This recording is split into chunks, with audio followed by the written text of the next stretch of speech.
సంస్కృతి సంపద YouTube channel తరపున అందరికీ స్వాగతం. శ్రీమద్ భగవద్గీత ఆధ్యాత్మిక రహస్యాలు అనే శీర్షికలో శ్రీ త్రినాథ్ గారు ధారావాహిక ప్రసంగం చేస్తున్నారు. వారి ధారావాహిక ప్రసంగంలో ఈరోజు 570వ ప్రసంగం చేస్తున్నారు. శ్రీ త్రినాథ్ గారికి స్వాగతం. నమస్కారం. ఓం శాంతి. శ్రీమద్ భగవద్గీత ఆధ్యాత్మిక రహస్యాలు ఈ యొక్క కార్యక్రమాన్ని వీక్షిస్తున్నటువంటి సోదర సోదరిమణులందరికీ కూడా హార్దిక స్వాగతం, సుస్వాగతం, నమస్సుమాంజలి. ముందుగా మనము ధార్మికము ఆధ్యాత్మికం ఈ యొక్క విషయాన్ని మనం విశ్లేషణాత్మకంగా తెలుసుకుంటున్నాం. ఈ రెండింటికి కూడా చాలా తేడా ఉందండి. రెండు ఒకటి కాదు. అర్థమైందండి. ఆధ్యాత్మికము ధార్మికం అని కలిపేసాం కాబట్టే మనకి ఇప్పుడు సమస్యలన్నీ మన అనేక సమస్యలకి సమాధానం దొరకటం లేదు. అర్థమైందండి. సమాధానం అనేది ఎక్కడుంది? ఆధ్యాత్మిక కోణములో శ్రీమద్ భగవద్గీతని చర్చించుకున్నప్పుడు దొరుకుతుంది. అర్థమైందండి. వర్తమాన సమాజములో ఉన్నటువంటి సర్వ సమస్యలకి సమాధానము శ్రీమద్ భగవద్గీత ఇస్తుంది అని మనం చర్చించుకున్నాం. మళ్ళీ ఏ విధంగా ఇస్తుంది అన్న విషయం మీకు అర్థం కావాలి కదా. కేవలం ఒక్క పదాన్ని మనము మిస్ చేసామండి. భగవద్గీతని మనం మామూలుగా భగవద్గీత అంటున్నాం. భగవద్గీత అనకూడదు, దాన్ని శ్రీమద్ భగవద్గీత అనాలి. అర్థమైందండి. శ్రీమతము, ఆ శ్రీమతం అనే పదాన్ని మనం మింగేశాం. భగవద్గీత గీత అనే విధంగా మాట్లాడుకుంటున్నాం. శ్రీమతం అంటే ఏమిటి? శ్రీమతము అంటే శ్రీ అంటే శ్రేష్టము, మతము అంటే ఒక విద్య, శ్రేష్టమైన విద్య. అర్థమైంది. Elevated education. అర్థం. ఇది ఎందుకు ఎలివేటెడ్ అయింది, శ్రేష్టమైంది అంటే స్వయముగా భగవంతుడే పలుకుతున్నటువంటి మహావాక్యాలు ఏదైతే జ్ఞానము, దానిని ఆధ్యాత్మిక జ్ఞానము అంటున్నాడు. అర్థమైందండి. అది స్వయముగా భగవంతుడి ద్వారా ఈ యొక్క విశ్వాత్మలందరికీ కూడా వర్తమాన సమయములో ఈ విధంగా భగవంతుడు ఆ విధంగా ఇవ్వటం జరిగింది. ఇప్పుడు ముఖ్యంగా మీరు రెండు శ్లోకాలు మీ దృష్టికి తీసుకొని వస్తాను. అర్థమైందండి. మనం మామూలు ఇదివరకు కూడా చర్చించుకున్నాం. ఇది చాలా ముఖ్యమైన విషయం అండి. శ్రీమతము అంటే ఏమిటి? ఎక్కడైనా ఈ చర్చ జరిగిందా? ఇప్పటి వరకు జరగలేదు. భగవద్గీత భగవాను వాచ. అర్థమైందండి. అందువల్ల శ్రీమతము, దీనికి విపరీతంగా మరో 3 మతాలు ఉన్నాయి. ఒకటేమో మనం ఏది తోస్తే అది చేసుకున్నాము, భగవద్గీతను పక్కన పెట్టేశాము. నాకు అనిపిస్తే, నా బుద్ధి ఏ విధంగా అంగీకరిస్తే, నాకున్నటువంటి చదువు సంధ్య దీని ప్రకారంగా నేను ఎట్లా నిర్ధారిస్తే అది ఆ విధంగా వెళుతున్నామంటే దాన్ని ఏమంటారంటే స్వయం యొక్క మతము, దాన్ని మన మతము అంటారు. ఒకవేళ మనకంటూ ఒక మతము లేదు, ఇతరుల డైరెక్షన్స్ ప్రకారంగా అందరూ కూడా పలానా దగ్గర పలానా గురువుగారి దగ్గర వెళుతున్నారు, అందరూ ఒక పలానా దేవీదేవతను పూజ చేస్తున్నారు భగవంతుడిగా, అందరూ పలానా దగ్గరికి తీర్థయాత్రలకు వెళుతున్నారు, అందరూ ధార్మిక గ్రంథాల పఠన పారాయణ శ్రవణం చేసుకుంటున్నారు, పలానా గ్రంథాన్ని విపరీతంగా ప్రచారం చేస్తున్నారు. సో ఈ యొక్క మెజారిటీ వ్యూ అని తీసుకొని మనం ఎందుకు ప్రయత్నం చేయటమో, కొన్ని కోట్ల మంది ఈ విధంగా వెళుతున్నారు కదా, నేనెందుకు వెళ్ళకూడదు అనుకుని మనము ఆ విధంగా మనం చేస్తూ ఉన్నాం. దాన్ని ఏమంటారు? పరమతము అంటారు. దాన్ని శ్రీమతం అనరండి, పరమతము అంటారు. ఇంకా వేరే మతం ఏంటి? దీన్ని ఇంకోటి ఏం చెప్పొచ్చు? ఇతరుల మతం అనేది కాకుండా దానికి పరమతానికి ఇంకొక పేరు ఏంటంటే జనమతము అంటారు, జనుల మతము. అర్థమండి. అది కానీ భగవద్గీతలో ఏం చెప్తున్నాడు? 7వ అధ్యాయం 3వ శ్లోకం పెట్టుకున్నట్టయితే ఏమండి, కొద్దిమంది మాత్రమే నా మతాన్ని ఆధారంగా చేసుకుని వాళ్ళ జీవితాన్ని సరిదిద్దుకుంటారు అంటాడు. అందుకనే 3:31, 3:32 గుర్తుపెట్టుకోండి. ఏమే మతం నిత్యం అనుతిష్టంతి మానవా అన్నాడు. అర్థమైంది. నా యొక్క మతాన్ని మీరు చేసినట్లయితే శ్రద్ధావంతో అనసూయంతో ముచ్యంతే తేపి కర్మ, సర్వకర్మ బంధనాల నుండి నువ్వు బయటపడతావు నా ఈ మతము ఆధారంగా నీ జీవితాన్ని చక్కదిద్దుకున్నట్లయితే. దీనికి విపరీతంగా లేదండి, మాకు భగవంతుడి మతం మాకు అక్కర్లేదు, కేవలం మాకు తోచిన మతంలో మేము వెళతాము అనుకుంటే తర్వాత శ్లోకంలో ఏం చెప్పాడు? ఏ త్వేతదభ్యసూయంతో నానుతిష్టంతి మే మతం న అనుతిష్టంతి మే మతం సర్వజ్ఞాన విమూఢాంస్తాన్ విద్ధి నష్టాన్ అచేతస. నీవు నీ జీవితాన్ని నీవే నష్టపరుచుకుంటావు, భ్రష్టపరుచుకుంటావు. నీవు రాబోయేటువంటి స్వర్గంలోకి నీవు రావు. అర్థమైందండి. ఎంత జ్ఞానం ఉన్నప్పటికీ కూడా సర్వజ్ఞాన అండర్లైన్ చేసుకోండి, సర్వజ్ఞాన విమూఢాంస్త. అర్థమైంది. ఈ శ్రీమతం చాలా ముఖ్యమండి. శ్రీమతం అర్థం కావాలంటే మనము ఆధ్యాత్మిక దృష్టికోణములోనే వెళ్ళాలి. ఎందుకంటే కొద్దిమంది మాత్రమే ఆ శ్రీమతాన్ని, ఇప్పుడు ఈ ఆధ్యాత్మిక రహస్యాలు ఈ శ్రీమతాన్ని మనకు తెలియజేయడానికే ఈ యొక్క కార్యక్రమం ఏర్పాటు చేయడం జరిగింది. ఓకేనండి. ఇప్పుడు ఆ విషయానికి మనం ఫుల్ స్టాప్ పెడదామండి. తదుపరి ఇప్పుడు మనము గీతా శ్లోకాన్ని మనం గత ఎపిసోడ్లో మనం ఏం చేసామంటే కఠోపనిషత్తు 1:2:14, 1:2:15 తీసుకున్నామండి. తదుపరి మళ్ళీ ఎపిసోడ్ మనం ఉపనిషత్తుల ఎపిసోడ్ మనం తదుపరి తీసుకున్నప్పుడు దాన్ని కఠోపనిషత్తు 1:2:16 తెలుసుకుందాం. ఇప్పుడు మాత్రం ఏం చేస్తున్నాం అంటే ఎపిసోడ్లో భగవద్గీతలో ఒక అద్భుతమైనటువంటి శ్లోకాన్ని, భగవంతుడికి దేహధారులకి తేడా ఏమిటి, ఇది ముఖ్యంగా భగవంతుడు ఎలాగయ్యాడు, భగవంతుడికి ఉన్నటువంటి విశేష లక్షణాలు ఏమిటి, ఏ విధంగా నేను భగవంతుడిగా గుర్తించాలి, ఏ విధముగా దేహదారులు భగవంతుడు కాదు అన్న విషయాన్ని నిర్ధారణకి నేను ఎలా రావాలి, వారికి మాకు ఉన్న తేడా ఏమిటి, అర్థమైందండి. ఈ విషయాన్ని మనకి చాలా ప్రస్ఫుటంగా, చాలా స్పష్టంగా, కుండ బద్దలు కొట్టినట్లుగా మనకి ఈ యొక్క శ్లోకం మనకు తెలియచేస్తుంది. ఇది పురుషోత్తమ ప్రాప్తి యోగము. పురుషోత్తమ అంటే భగవంతుడు కదా. పురుషోత్తమ ప్రాప్తి యోగం 15వ అధ్యాయంలో ఇది 17వ శ్లోకం అండి. 15లో 17వ శ్లోకం. ముందు మాటగా పరమాత్మ సత్యస్వరూపాన్ని అత్యంత స్పష్టంగా తెలియజేసే ముఖ్యమైన శ్లోకము. చూసారా, పరమాత్మక సత్యస్వరూపాన్ని, అటువంటి ముఖ్యమైన శ్లోకాలు మనం తీసుకున్నాం. ఇదే 39వ 40వ శ్లోకము మనం చర్చించుకుంటున్నాం ఈ యొక్క పరంపరలో. అర్థమైందండి. దీని ముందు ఉన్న ఏమి మనం 15-16లో ఏం చర్చించుకున్నాం, మొత్తం 15-16లో 2 రకాల మనుషులు ఉంటారంట. 2 రకాలు, ఒకటి క్షర, 2 అంటే క్షర అంటే క్షర పురుషుడు, 2 అక్షర పురుషుడు. అర్థమైందండి. ఇప్పుడు ఈ శ్లోకంలో 17లో ఉత్తమ పురుషుడు. ఈ మూడు విషయాలు స్పష్టత ఉంటే మీకు 15, 16, 17, 18 ఇవన్నీ వరుసగా మీకు ఈజీగా అర్థమవుతాయి. క్షర పురుషుడు అంటే ఏమిటి, అక్షర పురుషుడు అంటే ఏమిటి, ఉత్తమ పురుషుడు అంటే ఏమిటి, అర్థమైందండి. సో క్షర అక్షర తత్వము మన 15, 16ను అధిగమించి ఉత్తమ పురుషుడు ఎవరో వెల్లడిస్తోంది. క్షర అక్షర పురుషుడేమో 15, 16, ఇది ఉత్తమ పురుషుడు 15, 17. అర్థమైందండి. సో ఇది అన్నమాట విషయము. ఇప్పుడు ఒక్కసారి ఆ శ్లోకాన్ని వినండి. ముందుగా ఉత్తమ పురుషస్త్వన్య పరమాత్మేత్యుదాహృత యో లోకత్రయమావిశ్య బిభర్తి అవ్యయ ఈశ్వర. ఇది మనకు 4 పంక్తులు ఉన్నటువంటి శ్లోకం అండి. ఉత్తమ పురుషస్త్వ అన్య అన్నాడండి. ఇక్కడ ముందు తత్వాన్ని అర్థం చేసుకోండి, తర్వాత మీకు వేరే కొన్ని సీక్రెట్స్ చెప్తాను. ఇంకా ముందు తత్వం ఏంటి, ఉత్తమ పురుష, దాన్ని తిరగేయండి ఒకసారి, పురుషోత్తమ. 15వ అధ్యాయం పేరు కూడా ఏం పెట్టాడండి, పురుషోత్తమ ప్రాప్తి యోగం. అర్థమైందండి. ఉత్తమ పురుషస్త్వ, మరి ఇక్కడ ఏమన్నాడు, అన్య అన్నాడు. ఈ అన్య అన్న పదం చాలా ఇంపార్టెంట్ అండి. నేను ఇప్పుడు ఆత్మలకి పరమాత్మకి ఉన్న భేదం అర్థం చేసుకోండి. ఆత్మలు, అందులో క్షర పురుషుడు అక్షర పురుషుడు ఆత్మలకి సంబంధించింది. ఎందుకంటే క్షర అంటే శరీరం అని, వినాశి దేహం క్షర. క్షర పురుషుడు అంటే మనకి ప్రతి ఒక్క మనిషికి దేహదారులకి వినాశి దేహం ఉంది. సో క్షర పురుషుడు. మళ్ళీ తర్వాత ప్రతి ఒక్కరిలో ఆత్మ కూడా ఉన్నది కదా. అర్థమైందండి. ప్రతి ఒక్కరిలో ఆత్మ కూడా ఉంది కదా.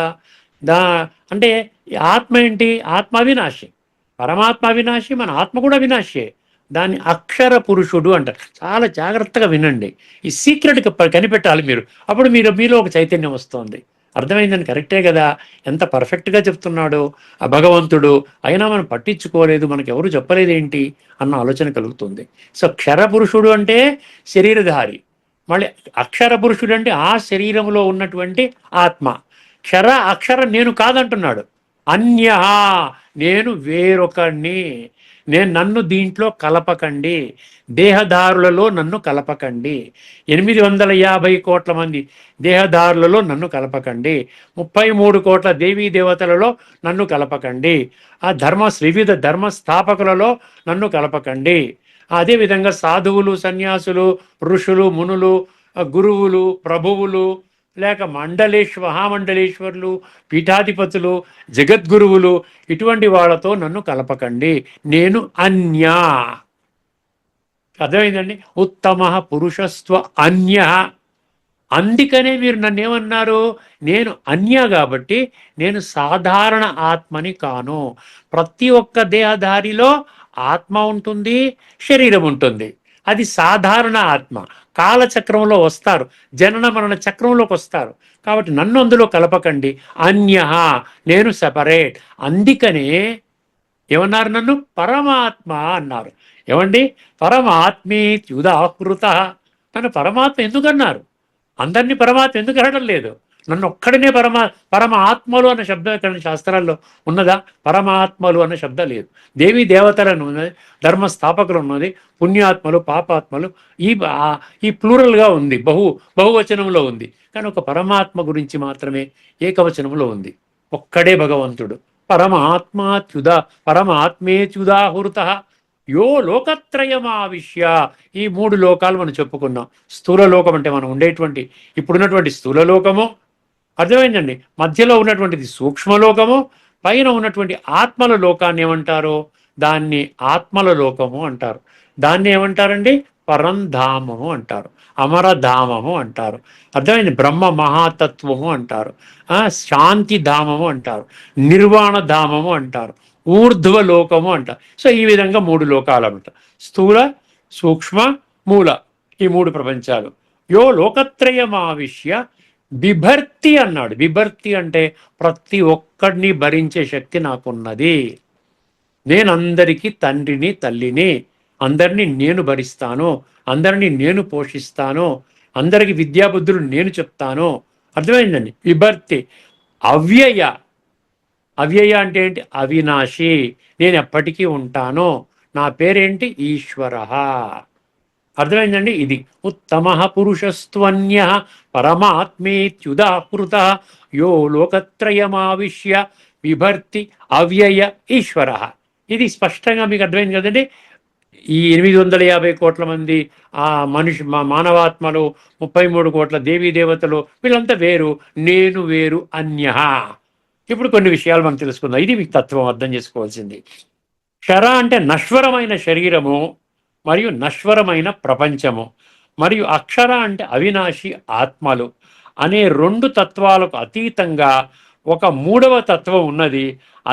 అతడే ఉత్తమ పురుషుడు, అంటే పురుషోత్తముడు, భగవంతుడు, పరమాత్మ. ఆయనే 3 లోకాలలో ప్రవేశించి వాటిని పోషిస్తున్న ఎప్పటికీ వినాశనము లేని ఈశ్వరుడు. ఇది తాత్పర్యం. ఇప్పుడు కొంచెం లోతైన తత్వంలోకి వెళదాం. కొన్ని అద్భుతమైన విషయాలు మీకు తెలుస్తాయి. ఇందులో మొదటి పాయింట్ ఏంటంటే 3 తత్వాల గురించి చెప్పాడు. ఒకటి క్షరపురుషుడు, మనం చెప్పుకున్నాం. అక్షర పురుషుడు, ఉత్తమ పురుషుడు. అది అర్థమైంది కదండి? మానవాత్మలు నశ్వరమైన శరీరాలు ధరించి జనన మరణ చక్రంలోకి వస్తారు. అక్షర పురుషుడు ఏంటి? ముక్తావస్థలో ఉన్న అవి ఆత్మలే. అక్షర పురుషుడు అంటే ఇప్పుడు ఏంటి? మన శరీరాన్ని ధరించినటువంటి, అంటే స్వంత శరీరం ఉన్నటువంటి ఆత్మ, అది అక్షర పురుష. ఇప్పటికే చర్చించుకున్నాం. ముక్తావస్థలో ఉన్నవి ఆత్మలే అంటే అక్షర. పరంధామం నుండి సృష్టిలోకి వచ్చి కర్మ బంధనంలోకి వస్తాయి. సో ఈ అక్షర పురుష భగవంతుడు ఎందుకు కాదు? ఎందుకంటే వాళ్ళు దేహదారులు. మళ్ళీ దేహాన్ని విడిచిపెడతారు, తీసుకుంటారు, విడిచిపెడతారు. కాలచక్రంలో వాసాంశి జీర్ణాన్ని యథావి, ఇవన్నీ శ్లోకాలు చెప్పాడు. అర్థమైంది? ఇప్పుడు ఉత్తమ పురుషుడి గురించి ఆలోచించండి. ఉత్తమ పురుషుడు ఎవరు? సత్యమైన పరమాత్మ, ఎప్పుడు పుట్టుక లేనివాడు, అదేవిధంగా మరణము లేనివాడు, కర్మ బంధనాలకు అతీతుడు, ఆత్మ. ఇప్పుడు మనం అర్థం చేసుకోవాల్సింది ఏంటి? ఆత్మ వేరు, పరమాత్మ వేరు. ఆత్మని అక్షర పురుషుడు అన్నారు, కానీ పరమాత్మని ఉత్తమ పురుషుడు అన్నారు. ఇక్కడ ఆ విషయాన్ని గుర్తుపెట్టుకోండి. అర్థమే? ఆత్మ పరమాత్మ ఎప్పటికీ కాలేదు. ఇప్పుడు ఆత్మ పరమాత్మ ఒకటేనండి. అందరిలో భగవంతుడు ఉన్నాడు. ఇవన్నీ కూడా మనకి గీత సమర్థించదండి. ఆధ్యాత్మిక దృష్టికోణంలో ఇవన్నీ కూడా భగవంతుడు ఖండిస్తాడు. దీనివల్లనే మనకు వచ్చినటువంటి, ఇప్పుడు మనం ఎదగలేకపోతున్నాం. ఆత్మచింత, ఆత్మ ద్వారా ఆత్మ అనుభవం చేసుకోలేకపోతున్నాం. ఈ యొక్క అంధవిశ్వాసంతో కూడుకున్నటువంటి బిలీఫ్ సిస్టమ్స్ ద్వారా. అర్థమైంది? ఆత్మ పరమాత్మ ఎప్పటికీ కాలేదు, పరమాత్మ ఆత్మ ఎప్పటికీ కాలేడు. పరమాత్మనే, ఆత్మలు ఆత్మనే. గుర్తుపెట్టుకోండి. అదే ఈ సత్యాన్ని గీత స్పష్టం చేస్తోంది. రెండో విషయం, ఇక్కడ అన్య అన్నాడు. అన్య అంటే భిన్నత్వం, నేను వేరు. నేను వేరు మీరు వేరు. ఆ? ఈ పదము అత్యంత కీలకం అన్నాడు. ఆయన జన్మ కర్మలకు అతీతుడు, జన్మకి అతీతుడు, కర్మలకి కూడా అతీతుడు. అర్థమైందండి. అందుకని జన్మ కర్మచ మే దివ్యం అంటాడు గీతలో 4వ అధ్యాయంలో 9వ శ్లోకం మీద వస్తుంది. అర్థమైందండి. ఆయన అన్య అంటే మనలాగా దేహధారి కాదు. ఇక్కడ భగవంతుడు తనను తాను జీవాత్మ కంటే వేరుగా చూపిస్తున్నాడు. జీవాత్మ అంటే శరీరం, జీవ అంటే శరీరము, ఆత్మ అంటే జీవుడు ప్లస్ ఆత్మ, వేరుగా చూపిస్తున్నాడు. ఆత్మ అంటే అక్షర పురుషుడు, జ్ఞానస్వరూపమే. ఆత్మ కూడా జ్ఞానస్వరూపమే.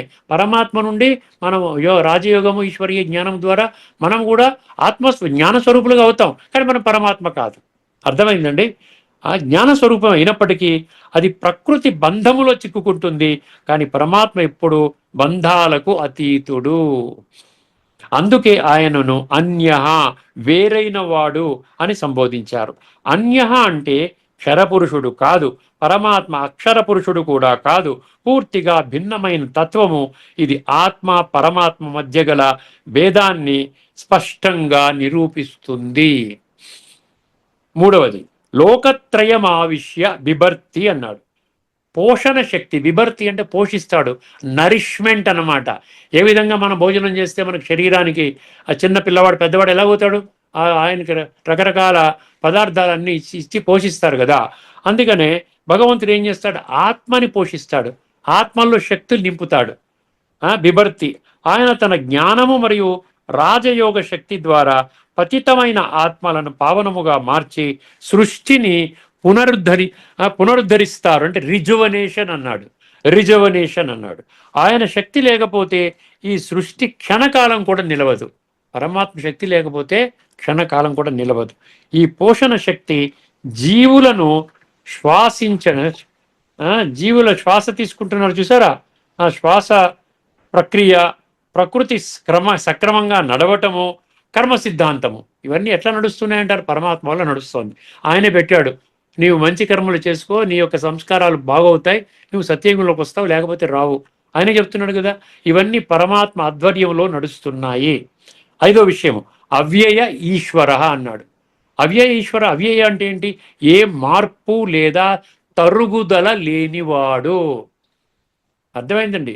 మన శరీరం చిన్న పిల్లవాడి చిన్న శరీరం, పెద్ద పిల్లవాడు పెద్ద శరీరము, ముసలివాడు ఇంకా పెద్ద శరీరము. అదే అలాగ మార్పు ఉంటుందా, పరమాత్మలో మార్పు లేదు, ఎటువంటి తరుగుదల లేనివాడు. మనుషులు కర్మలు చేసినప్పుడు వారి శక్తి తగ్గుతుంది. మన కర్మ చేస్తే శక్తి తగ్గుతుంటుంది. కానీ పరమాత్మ శక్తి అనంతము. ఇక్కడ ఈశ్వర అంటే నియంత్రించేవాడు, కంట్రోలర్, శాసకుడు. అర్థమైందండి. సృష్టిలో ప్రతి అణువు ఆయన నియమానుసారమే పనిచేస్తుంది. ఆత్మ అవినాశి అయిన సర్వశక్తిమంతుడు కాదు. ఆత్మ కూడా అవినాశియే, కానీ ఆత్మ సర్వశక్తివంతుడా కాదు, దివ్యగుణాల సాగరుడా కాదు, పతిత పావనుడా కాదు. ఆత్మ సత్యమా, ఎందుకంటే దేహభ్రాంతిలో ఉన్నాడు, అసత్యంలో జీవిస్తున్నాడు. ఒక పరమాత్మ మాత్రమే. భగవంతుడు ఏం చెప్తున్నాడండి, పరమాత్మ మాత్రమే ఏం చెప్పాడు, ఆత్మ అవినాశి అయిన సర్వశక్తివంతుడు కాదు, పరమాత్మ మాత్రం సర్వశక్తివంతుడు, సర్వ నియంత్రణకర్త. తర్వాత ఆధ్యాత్మిక దృష్టిలో కొన్ని 2 పాయింట్స్ అర్థం చేసుకోండి. మీ ఆలోచనలకు అనుగుణంగా ఇప్పుడు ఏంటి, క్షర అంటే శరీరాలు, ప్రకృతి, అక్షర అంటే ఆత్మలు, శాశ్వతమైనవి కానీ కర్మబంధనములో చిక్కుకుంటాయి. ఆత్మలు శాశ్వతమే కానీ కర్మబంధనంలోకి వస్తాయి, మళ్ళీ భగవంతుడు విడిపిస్తాడు, మళ్ళీ బంధనంలోకి వస్తాయి, మళ్ళీ విడిపిస్తాడు. అర్థమైందండి. ఉత్తమ పురుషుడు అంటే ఏంటి, పరమాత్మ నిరాకారుడు, జ్యోతిర్బిందు స్వరూపుడు, ఈశ్వరుడు, శరీరముతో పుట్టడు కానీ జ్ఞానం ఇవ్వడానికి అవతరిస్తాడు.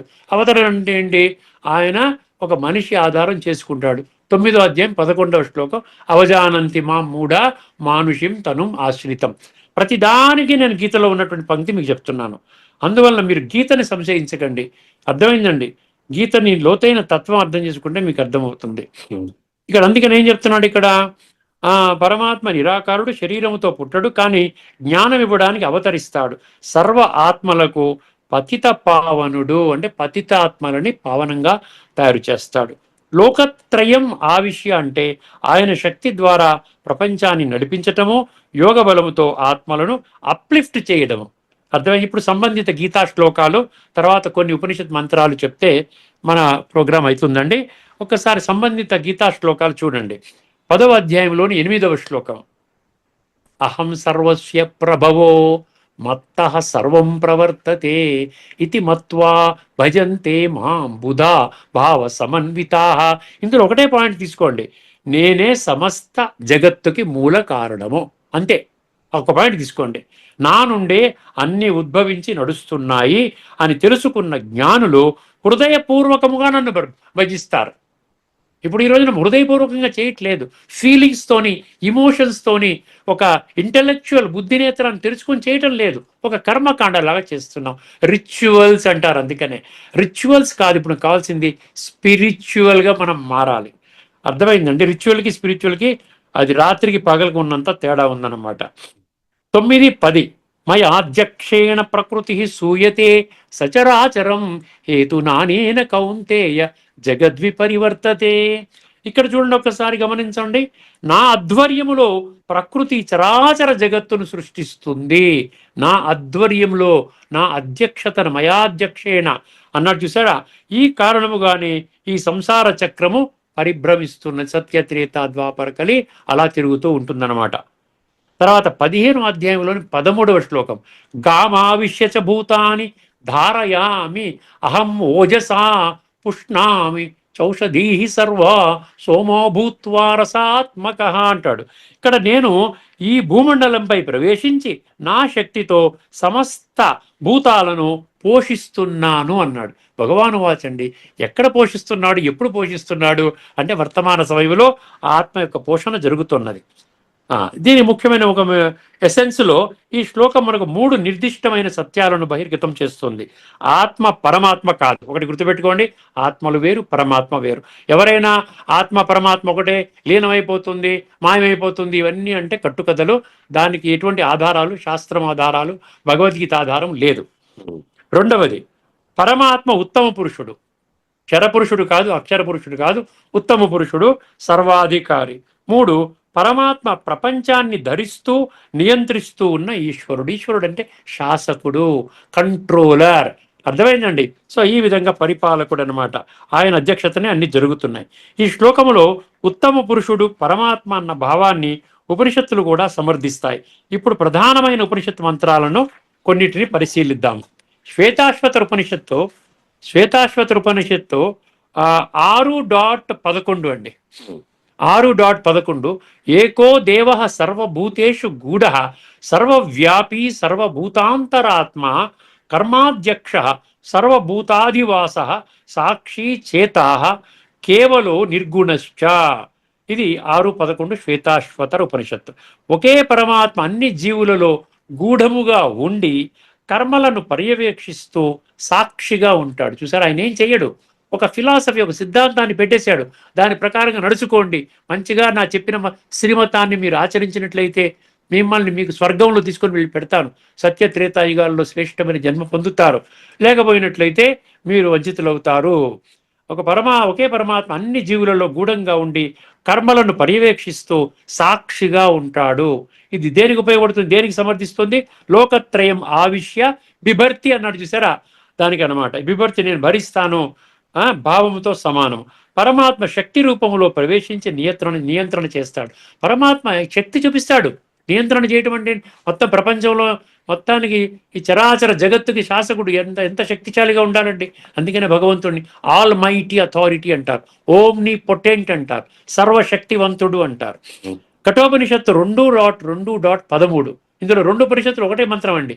కఠోపనిషత్తు 2.2.13 మరియు శ్వేతాశ్వతర 6.13. ఈ 2 ఒకటే మంత్రం. నిత్యో నిత్యానాం చేతనానాం ఏకో బహూనాం యో విదధాతి కామాన్. అనేక మంది, జాగ్రత్తగా వినండి, అనేక మంది నిత్యులైన ఆత్మల మధ్య ఉన్న ఏకైక పరమనిత్యుడు, అనేక చేతన జీవుల మధ్య ఉన్న పరమచేతనుడు. సో పరమనిత్యుడు, పరమచేతనుడు.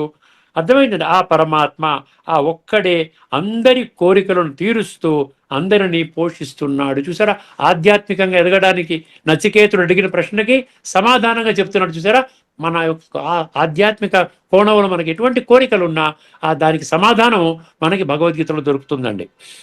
బృహదారణ్యక ఉపనిషత్తు 3.7.23 అండి. యో 3.7.23 యో విజ్ఞానే తిష్టన్ విజ్ఞానాదంతరో యం విజ్ఞానం న వేద యస్య విజ్ఞానం శరీరం యో విజ్ఞానమంతరో యమయతి ఏషత ఆత్మ అంతర్యామ్యమృత. విజ్ఞానం విజ్ఞానం విజ్ఞానం 4 సార్లు వచ్చింది అందులో. మన బుద్ధి, జ్ఞానము, ఆలోచన ఇవన్నీ ఇండిపెండెంట్ కాదంట. వాటి వెనుక ఒక అదృశ్యమైన దివ్య శక్తి అంతర్యామిగా ఉన్నది. ఆ పరమాత్మ మనలో ఉండి మనకు తెలియకుండానే మన అంతర్గత వ్యవస్థను నడిపిస్తున్నాడు. ఆయనను బుద్ధి ద్వారా పూర్తిగా గ్రహించలేము, కానీ ధ్యానము, ఆత్మానుభూతి ద్వారా అనుభవం చేయవచ్చును. ఆత్మానుభూతి, self realisation leads to God realisation. ఆత్మను అనుభవం చేస్తే పరమాత్మ దొరికినట్టే మీకు. మీరు ఆత్మానుభూతి కోసం ప్రయత్నం చేయాలి. అతన్ని గుర్తించిన వారికి మాత్రమే సత్యమైన స్థిరమైన శాంతి లభిస్తుంది. ఇదే ఈ శ్లోకములోని లోకత్రయం ఆవిష్య బిభర్తి అన్న భగవంతుని ప్రకటనను సమర్థిస్తుంది. సమగ్ర తాత్పర్యం అండి. ఈ ఉపనిషత్తు మంత్రాలు 15వ అధ్యాయంలోని 17వ శ్లోకమును పూర్తిగా సమర్థిస్తున్నాయి. చూసారా, ఇవన్నీ ఉపనిషత్తు మంత్రాలు. 3 స్పష్టమైన సత్యాలు ఒకసారి సమరైజ్ చేస్తున్నామంటే 3 స్పష్టమైన సత్యాలు. పరమాత్మ ఒక్కడే, ఏకహ అన్నాడు. ఆత్మలతో భిన్నుడు, అన్యహ అన్నాడు. నేను వేరే, మీరు వేరే. నేను మీరు ఒకటిగా కాదు. నేను భగవంతుణ్ణి, మీరు నా బిడ్డలు. తండ్రి బిడ్డలు ఒకటవుతారా చెప్పండి ఎక్కడైనా? ప్రపంచాన్ని ధరిస్తూ నియంత్రించే ఈశ్వరుడు. అర్థమైందండి. ఒకటి ఏకహ, నేను ఒక్కడే భగవంతుణ్ణి. నేను వేరు, అన్యహ. తర్వాత ఈశ్వరుడు, నేను ఒక్కడనే ప్రపంచాన్ని నియంత్రించే సర్వశక్తివంతుడైన ఈశ్వరుణ్ణి. ఇప్పుడు 15-17లో ఈ ఇద్దరి కంటే అన్యహ, వేరైన 3వ తత్వం గురించి చెబుతున్నాడు. అతడే ఉత్తమ పురుషుడు. ఈ ఉత్తమ పురుషుడు గుర్తుపెట్టుకోండి. క్షరపురుషుడు, అక్షర పురుషుడు, ఉత్తమ పురుషుడు. ఆఖరి అండి 2 మహావాక్యాలు ముగింపు. ఈ శ్లోకము ద్వైత తత్వాన్ని, అంటే జీవాత్మ వేరు పరమాత్మ వేరు బలపరుస్తుంది. ఆత్మ శాశ్వతమైనదే అయినా అది సర్వశక్తివంతమైనది కాదు. ఆత్మకు కూడా ఆధారమైన వాడు, రక్షకుడైన వాడు పరమాత్మ ఒక్కడే. మనము మనల్ని అక్షర అంటే ఆత్మస్థితిలో నుండి ఆ ఉత్తమ పురుషుడిని స్మరించినప్పుడు అక్షర స్థితిలోకి రావాలి. అక్షర అంటే ఆత్మ, క్షర అంటే దేహము. క్షరం యొక్క అభిమానం అంటే దేహాభిమానం, అక్షర అంటే ఆత్మాభిమానం. ఆత్మాభిమాని స్థితిలో ఉండి ఉత్తమ పురుషుడిని మనం స్మృతి చేయాలి. ఉత్తమ పురుషుడు అంటే పరమాత్మని, ఈశ్వరుని స్మృతి చేయాలి. ఆ విధంగా స్థితిలో అక్షర స్థితిలో ఉండి, ఆత్మిక స్థితిలో నుండి ఆ ఉత్తమ పురుషుడిని స్మరించినప్పుడే మనము కూడా పురుషోత్తములుగా మారతాము. ఇప్పుడు మనము భగవద్గీతలో భాష్యకారులు ఈ మంత్రానికి ఏ విధంగా భాష్యము చెప్పారో ఒకసారి చెప్పి ఇది కంక్లూడ్ చేస్తున్నానండి. 15వ అధ్యాయంలోని 17వ శ్లోకం. ఈ నంబర్స్ ఎందుకు చెప్తున్నానంటే మీరు కూడా నోట్ చేసుకుని దీన్ని మీరు మళ్ళీ కొరాబరేషన్ అంటారు. దీన్ని కూడా కరెక్టేనా కాదా, దీంట్లో ఏమైనా ఉంటే ప్రశ్నలు వేయవచ్చు కదా, మీరు చెప్పిందే ఫైనల్ కాదు కదా అని మీరు కూడా ఆ విధంగా చేయడానికి అనుకూలంగా నేను చెప్తున్నాను. అర్థమైందని ఇప్పుడు ఏమన్నారు చూసారా? అక్కడ క్షర పురుషుడు, అక్షర పురుషుడు గురించి మనం మాట్లాడుకున్నాం 15-16లో. ఇప్పుడు 15-17లో ఏమన్నాడు? పై ఇద్దరి కంటే అంటే క్షరపురుషుడు అక్షర పురుషుడు కంటే ఉత్తముడైన పురుషుడు వేరైన వాడొకడు ఉన్నాడు. వేరైన వాడొకడు కలడు. అతడే నాశరహితుడైన పరమేశ్వరుడు, పరమాత్మ. అతడు ముల్లోకముల యందును ప్రవేశించి అందరినీ భరించి పోషించుచున్నాడు. భరించి పోషించడం అంటే ఆధ్యాత్మిక కోణములో ఆత్మని శక్తిశాలిగా తయారు చేస్తున్నాడు. అర్థమైందండి? ఆత్మని శక్తిశాలిగా తయారు చేస్తున్నాడు. గామావిష్యచ భూతాని అన్నాడు చూసారా? నేను ఆత్మని పోషిస్తాను. శరీరాన్ని మనం ఉద్యోగం వ్యాపారం చేసుకుని డబ్బు సంపాదించుకొని మనం పోషించుకుంటున్నాం, కానీ ఆత్మని పోషించేది ప్రపంచంలో దేహదారులు ఎవరు చేయలేరండి, కేవలం పరమాత్మ మాత్రమే చేస్తున్నాడు. అర్థమైంది? ఇక్కడితో మనం ఈ చర్చను ముగించుకుందాం. తదుపరి ఎపిసోడ్లో మనము కఠోపనిషత్తులోని 1, 2, 16వ మంత్రాన్ని మనం చర్చించుకోబోతున్నాం. అంతవరకు సెలవు. అందరికీ నమస్కారము. లోకా సమస్త సుఖినో భవంతు. ఓం శాంతి.